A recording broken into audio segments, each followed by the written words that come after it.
Hey guys, how is it going? It's your boy Gazza9919 here, and today we are going to be changing the heater restrictor for a Ford Fiesta Mk6. This is a problem where settings 1 and 2 on the fans doesn't work. So let's have a look at the actual item itself and which we need to change. The reason it's so beat up and that is because I've already opened it. It was actually just posted nicely. If it came in that state, I think I'd have problems. But yeah, this is the element that needs replacing, the heater restrictor. It's a pretty simple job, to be fair. You've just got to take a plastic panel off the footwell of the driver's side where the pedals are, and it's located behind there.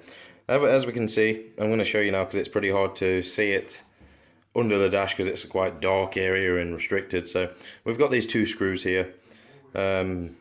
And they just pretty much screw in, and then this whole bit here, you've got a little cable that plugs into there.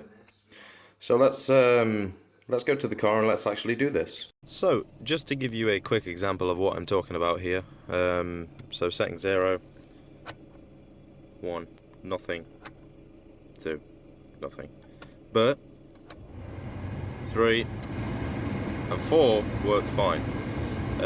One thing I did say earlier was that it's just if setting 1 and 2 don't work, but obviously if setting 1, 2 and 3 don't work for your car, it should still fix it in theory.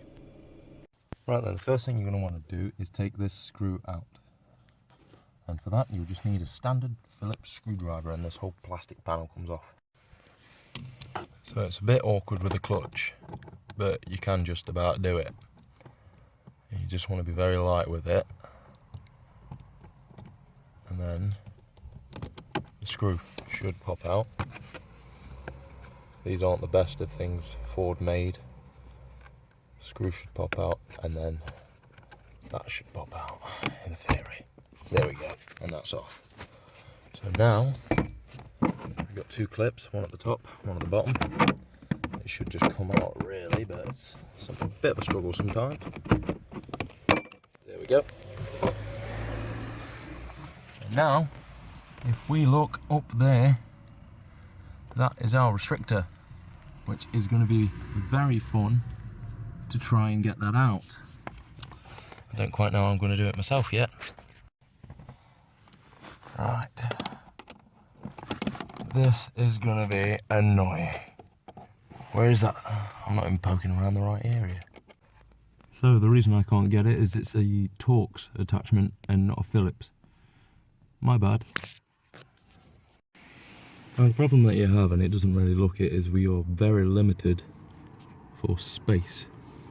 But there's one on top that you need, so probably the best trick is going to be if we take that cable out and attach our Torx attachment to a ratchet.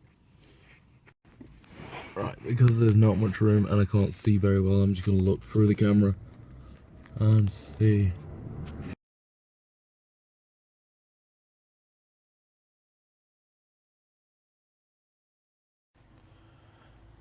Right, so that is the new one clipped on, and as you could see, the old one wasn't the best of qualities. Now to do the test of does it work or not. Let's turn that radio off, we don't need no radio. So, setting number 1.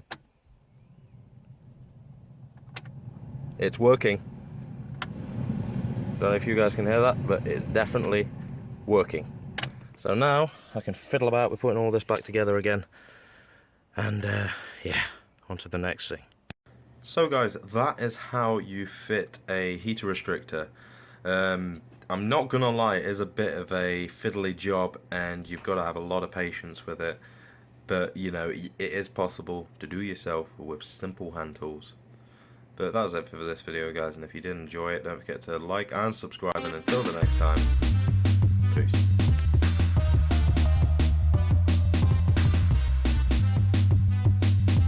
Hey guys, how's it going? It's your boy Gazza9919 here.